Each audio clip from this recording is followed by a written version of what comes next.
Yeah, I'm calling just because so basically, like, I'd say like 5 years ago, I had sort of an awakening, and then over time, it just like naturally sorted itself. And a couple months back, I had the exact same experience that you described, of like waking up in your sleep Yeah. and then just having like no separation at all. Mm. Um, and I feel like life has like taken care of everything quite smoothly. But one area that I'm not necessarily struggling with, but I'm just curious about is like work. Yeah. Because um, like I hear a lot of people talk about how to go beyond the separation and how to like see through the ego, but I don't hear a lot of speakers talk about like after the shift when you're just living. Like things just seem to happen, but I don't know. I'm just, And so I don't know if it it's, makes sense. yeah, totally. It's like a different way of living. And Yeah. what's work got to do with it? Like how to earn money when you, um, yeah, when you see life from this different perspective. Is this what you mean, or how Yeah, to? that is kind of what I mean. Yeah. Because like I worked quite a lot, and then just naturally I was able to take time off to really focus on. I mean, there was so much momentum going into spirituality and into non-duality that it kind of felt like I had no other choice. It just happened that way. Hmm. And now I'm feeling an energy of like I would like to go back into the world, um, and I am. But I'm just sometimes I'm not quite sure, you Yeah. know? Yeah. Totally. Of what to do or how to do it. Yeah, just kind of like transitioning from like living in an ashram to then living into the world. Mm. um, And yeah, is that where you currently live? You live in an ashram, or you just mean like remotely? I moved. Well, I ended up moving like up north with my family, and I had a very secluded life for about a year. Hmm. Like I was just like meditating. I mean, I was just sitting a lot, and I did work a bit now and then, but it wasn't a a normal job for Yeah. society. And now I've like moved into the city and things have just naturally shifted. And I feel movement in me of like I would like to have a more consistent work. Um, Mm. and I think I'm just like trying to figure that out. Yeah. But yeah, Yeah, totally. It's a big subject, and I'm sure there's lots of people that can relate. right. I just give myself a moment and see what comes. Yeah, thank you.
So I'd say on the human level, our natural urge is to be creative.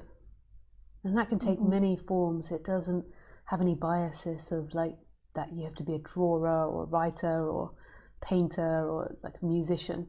I mean, like just doing accounts is incredibly creative. Yeah, the way the mind is used. So I think that there is a natural urge to be creative. I think when you're often going through awakenings and shifting and looking at life differently, there is a retreating from the world.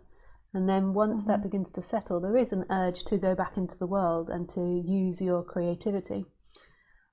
So I would just suggest, or I don't even know if it's a suggestion, but what would come is to look into what creativity is there.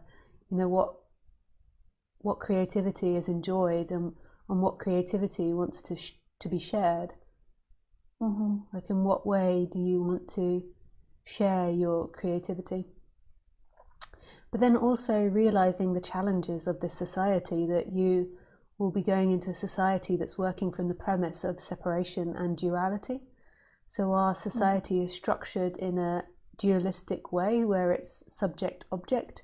So there is the challenge of working in a world which is from a different mindset, you know, once you've had these shifts. So last week I think there was somebody on speaking about how they could no longer teach because they realized they didn't fit in with their way of being, the way the education system wanted them to teach. So it's also being realistic about you know, about how society works, that it is from a dualistic perspective, but then also like tuning into your creativity. You know, what are your creative tools?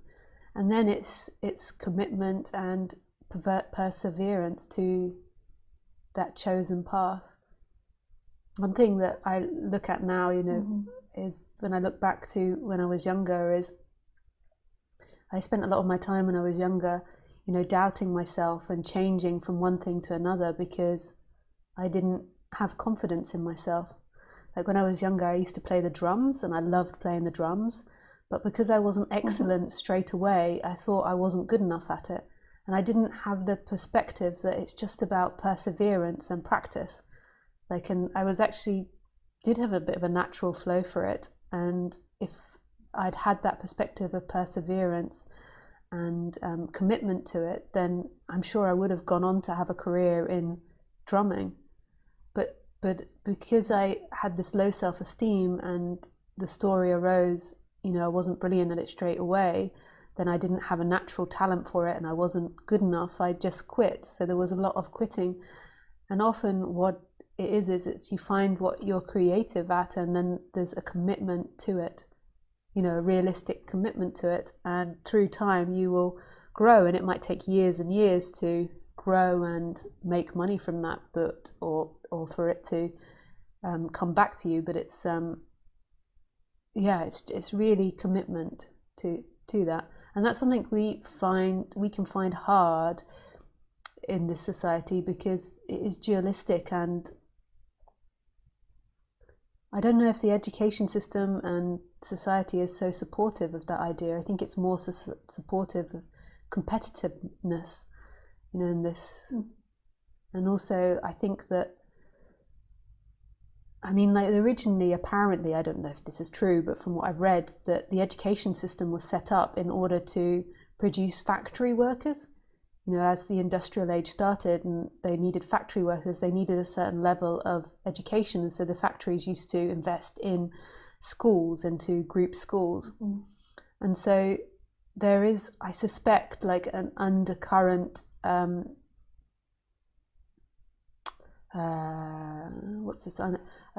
undercurrent push from the education system to push us into companies, you know, into company work, you know, like working for a big company, which there's nothing wrong with, but that's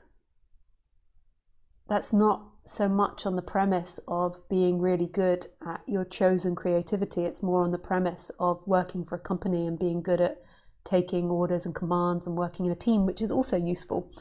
And competitiveness, it's like a different way of being. So the education system doesn't teach that. It's kind of like the old way of educating before we had schools, was that you'd have parents and you'd learn your parents' trade and you'd spend your first, you know, 10, 20 years just focusing on one trade and becoming really brilliant at it.